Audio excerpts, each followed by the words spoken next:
जिसका दुनिया के अंदर सम्मान बढ़ा है। एक ऐसा भारत जिसकी सीमाएं आज सुरक्षित हैं। एक ऐसा भारत जो आतंकवाद के सामने, नक्सलवाद के सामने घुटने नहीं टेकता है, बल्कि उसका मुंह तोड़ जवाब देकर के उसको नेस्तनाबूद करने की मादा रखता है। एक ऐसा भारत जो अपने नागरिकों को सुरक्षा भी देता है तो संरक्षण भी देता है, विकास के बड़े बड़े कार्य लेके आता है, highway, railway, expressway, IIT, IIM, AIIMS, one district one medical college, हर घर नल की योजना, ये भारतीय जनता पार्टी की पहचान बन रही है। भारतीय जनता पार्टी सरकारों की पहचान बन रही है। और गरीब कल्याणकारी योजनाओं की तो कोई सानी नहीं। याद करिए 2014 के पहले सरोज जी भी सांसद थी और लगातार छत्तीसगढ़ की आवाज संसद में उठाती थी कि छत्तीसगढ़ में हमें विकास चाहिए। भूख से लोग देश के अंदर मरते थे कांग्रेस की सरकार के समय। किसान आत्महत्या करता था, नौजवान पलायन करता था, बेटी और व्यापारी असुरक्षित थी और देश के अंदर आतंकवादी कहीं भी घुसपैठ करके बम विस्फोट कर देते थे। आज तो क्या स्थिति मोदी जी ने बनाई, कहीं पटाखा भी जोर से फटेगा तो पाकिस्तान पहले सफाई देता कि हमारा हाथ नहीं है, क्योंकि उसे मालूम है ये नया भारत है। अगर कहीं गलती से भी पाकिस्तान का हाथ सामने आया तो भारत की बहादुर सेना पाकिस्तान के अंदर घुस करके मारेगी और पाकिस्तान को फिर जवाब देते हुए नहीं बनेगा। बहनों और भाइयों,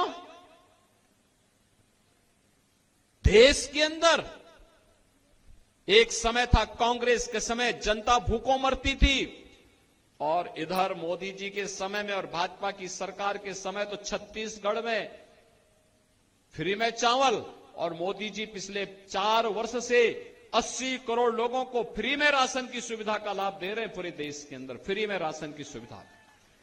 अब तुलना करिए, कांग्रेस के समय भूखों मरते थे। 1947 में भारत से बड़ी ठसक के साथ पाकिस्तान अलग हुआ था। वे समझता था कि अलग होकर के हम लोग बहुत धनवान हो जाएंगे। आज आप देख रहे होंगे भारत 80 करोड़ लोगों को फ्री राशन दे रहा है और पाकिस्तान की 23 करोड़ की आबादी है, वे भूखों मर रही है। पाकिस्तान में भूखों मर रहे हैं लोग। बहनों और भाइयों, 60 करोड़ लोगों को देश के अंदर 5 लाख रुपए की स्वास्थ्य बीमा का आयुष्मान भारत का कार्ड, यह भारतीय जनता पार्टी और प्रधानमंत्री मोदी जी की देन है। जो कांग्रेस के लोग कह रहे हैं कि कांग्रेसी तो कमीशन खाने के आदी हैं, उनकी कमीशन खोरी को मोदी जी ने पूरी तरह लगाम लगाने के लिए ही गरीबों के जनधन अकाउंट खोल दिए कि दिल्ली से कोई पैसा भेजेंगे, रायपुर से कोई पैसा मुख्यमंत्री जी भेजेंगे तो पैसा सीधे अकाउंट में जाएगा, बीच में कोई कांग्रेसी दलाल उसमें डकैती नहीं डाल पाएगा।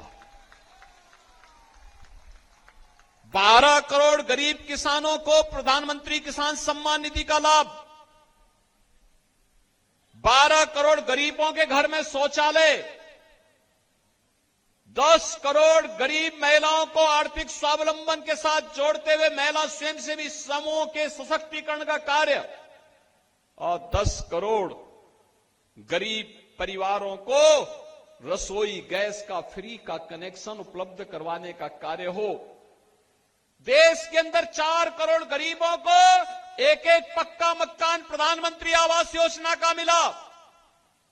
उत्तर प्रदेश में हमने 56 लाख गरीबों के मकान बना दिए, लेकिन छत्तीसगढ़ में भूपेश बघेल की कांग्रेस की सरकार ने एक भी गरीब का मकान नहीं बनाया। आज भारतीय जनता पार्टी की विष्णुदेव साय की सरकार ने कहा है मोदी जी ने आश्वासन दिया है और उन्होंने 18 लाख गरीबों के लिए मकान के कागज तैयार कर दिए। चुनाव के बाद उन 18 लाख गरीबों को एक एक आवास उपलब्ध होने जा रहा है। बहनों और भाइयों, 2.5 करोड़ गरीबों के घर में बिजली के फ्री के कनेक्शन, ये मोदी जी की गरीब कल्याणकारी योजनाओं का हिस्सा है। एक तरफ फ्री में राशन और दूसरी तरफ कांग्रेस क्या करती थी? कांग्रेस ने तो घोटाले पे घोटाले, शराब का घोटाला, कोयला का घोटाला, पब्लिक सर्विस कमीशन का घोटाला, और तो घोटाले थे, गोबर में भी घोटाला कांग्रेस ने यहां कर दिया। गोबर का भी घोटाला कर दिया। भगवान को भी नहीं छोड़ा, भगवान को भी नहीं छोड़ा। बहनों और भाइयों, महादेव ऐप के नाम पे भी घोटाला कर डाला। और तो और इनकी मति कैसे मारी गई थी, इनका दोहरा चरित्र तो देखो। आप मुझे बताओ, जब राम मंदिर का आंदोलन चल रहा था, हम कहते थे रामलला हम आएंगे, मंदिर वहीं बनाएंगे, और कांग्रेस के लोग उस समय सुप्रीम कोर्ट में क्या एफिडेविट दे रहे थे? कह रहे थे राम हुए ही नहीं। और जब अयोध्या में मोदी जी के प्रयास से रामलला फिर से विराजमान हो गए, अब कांग्रेस के लोग कहते राम तो सबके हैं। बोल रहे हैं ना बहनों और भाइयों? क्या अयोध्या में राम मंदिर का निर्माण कांग्रेस के लोग कर पाते क्या? मैं पूछना चाहता हूं, क्या कांग्रेस के लोग कर पाते क्या? क्या ये सुरक्षा का माहौल जो देश के अंदर बना है, क्या ये कांग्रेस के लोग कर पाते क्या? क्या गरीबों को राशन की सुविधा का लाभ कांग्रेस के लोग दे पाते क्या?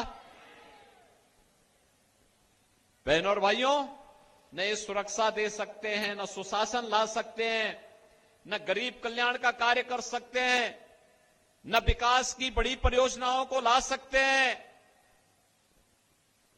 इनका तो नक्सलवाद के साथ भी इनका आंतरिक समझौता था। किस हद तक समझौता था बहनों और भाइयों? कैसे लोग सांठ-गांठ करते थे, ये किसी से छुपा हुआ नहीं है। आपने इनके कार्यों को देखा होगा। जिन नौजवानों के हाथों में टैबलेट होना चाहिए था, जिन नौजवानों के हाथों को रोजगार होना चाहिए था, कांग्रेस की सरकारों ने इनके हाथों में तमंचे पकड़वा दिए। और बहनों और भाइयों, उन्हें समाज और राष्ट्र की मुख्य धारा से हटाने का कुत्सित प्रयास भी कांग्रेस ने किया। कांग्रेस युवाओं के भविष्य के साथ खिलवाड़ करती है, समाज को आपस में बांटने का कार्य करती है, और जब ये लोग कुछ नहीं कर पाते तो मोदी जी को गाली देने लगते हैं। आखिर मोदी जी के लिए तो पूरा देश ही उनका परिवार है। 140 करोड़ लोग उनका परिवार है। मोदी जी तो पूरे समर्पित भाव के साथ 140 करोड़ लोगों की सेवा करने के लिए पूरी तत्परता के साथ कार्य कर रहे हैं, और इसीलिए तो पूरे देश के अंदर एक आवाज गूंज रही है। एक आवाज है देश के अंदर। पहले चरण का मतदान हो गया है। 102 लोकसभा सीटों पर जो चुनाव हुए हैं, बहनों और भाइयों, 102 लोकसभा सीट पर एक ही आवाज है, और वो आवाज है फिर एक बार, फिर एक बार, फिर एक बार, और अब की बार 400 पार।